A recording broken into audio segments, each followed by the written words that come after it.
of this game, Unicorns of Love. Thanks very much, Pulse. I'm joined by the top laner from Unicorns. It is Viz Ichachi. Congratulations on your win. I want to talk to you a little bit about how you guys pulled it off. That's some of the crispest team fighting I've seen in several weeks. How did you manage that? We had a really good team fighting comp against theirs, I feel like, because they had Nidalee jungle, for example, and it's really easy to catch. And I had Trundle top lane, which is right now the natural counter to other tanky top laners, because you can just steal their resistances and become like twice as tanky as them. Meanwhile, you can just kill them fast. So our team fighting was better, and we knew that in game. So we just tried to force them. It worked out really good. It definitely did. I'm glad you mentioned the Trundle. I wanted to ask you about that pick in general. We saw it a lot in support to the start of the season, and now it's moved back up to the top lane. What do you make of the top meta at the moment?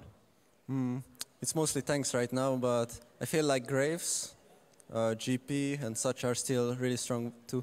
So like they are playable into the tanks. It requires a bit different playstyle, but they are fine too.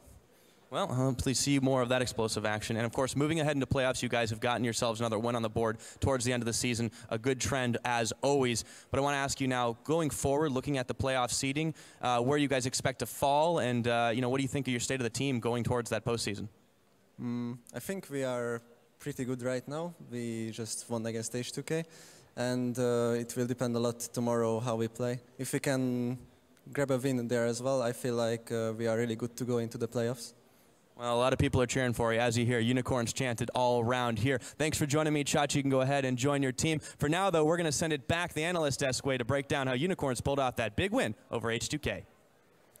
Thank you very much, Pyra and Chachi over there. The UOL, indeed, when a lot of us had written them off in that race for 4 and 5 and put them in 6th place, they come back and they pull out a win versus H2K. Yep, I called it. I said they were going to lose their games. I said they were going to play 6th. I uncalled it. did not anticipate it at all. And we've gone full Europe. All of a sudden, we have 2 back-to-back upsets, which is something we've not seen really at all.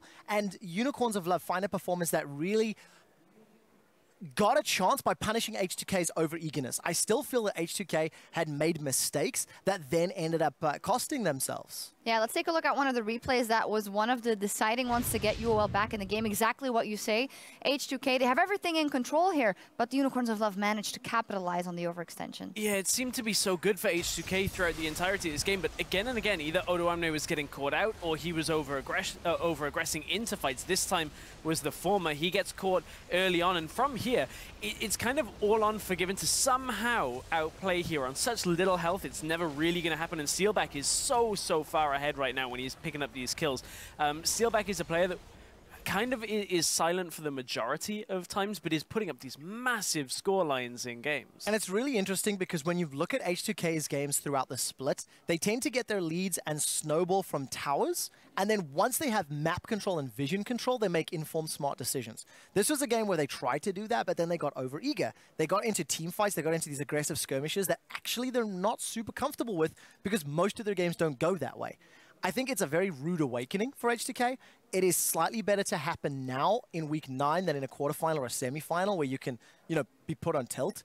But it is something they have to learn to do when we look at the postseason. The thing is, and Deficio, Krepo, and Pulse talked about this on the end of the game, this is a team, the Unicorns, that typically aren't good in the late game. So they are going to make a couple of errors. We've seen that for the last couple of weeks. And H2K just committed to a play because they felt like this game was running away from their grasp. They thought they had it, and then they started losing it. And there was a couple of desperate plays. The Jankos jumping over the wall. Odoamne couldn't really play the 1v1 for a long time until very late on, and was struggling to try and get himself into fights as well. So H2K just looked desperate, and I think that's one of the first times we've seen them look like that. I completely agree, and I just want to give some props to the Baron call from Unicorns. When there was the engage down on Chachi in the bottom lane, he manages to peel away from 2 members of H2K and instantly TPs for Baron.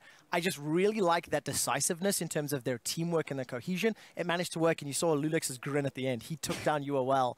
And it was great to see. H2K, sorry, his X-team, and that makes that 4-5-6 UOL, Fnatic, Origin very interesting, as well as Vitality possibly still having a chance to move up in the standings. H2K can drop down. Whoo! It's all crazy. It's all Europe here. And up next, it can get even crazier as Roccat takes on Team Vitality. And they have to close that window to avoid the summer promotion tournament as it is continuing to close. Yeah, I nailed that. Level 5 Stay right versus here level because 5. we will be right back. Chachi is just straight up dead, just needs one more auto attack, gets him with the takedown. That'll be the first blood over to Jankos. And Ryu now follows up. That'll be the first kill, the second, the punish onto Unicorns of Love. Flash away, respect the E coming out, but Fox will flash, come into the W. Chachi finds another kill with the chomp coming down. There's the jump in by Jankos, looking to go huge here, but he can only go so far. That's the first kill, but straight up chain CC, triple kill, Alpha, steal back, Jankos over the wall, looking for the assassinate, onto steal back, but he'll find him with the crits, double kill, in for steal back. Unicorns of Love, he'll take him down, they'll take down the Nexus itself, and Unicorns of Love with the upset over H2K. What?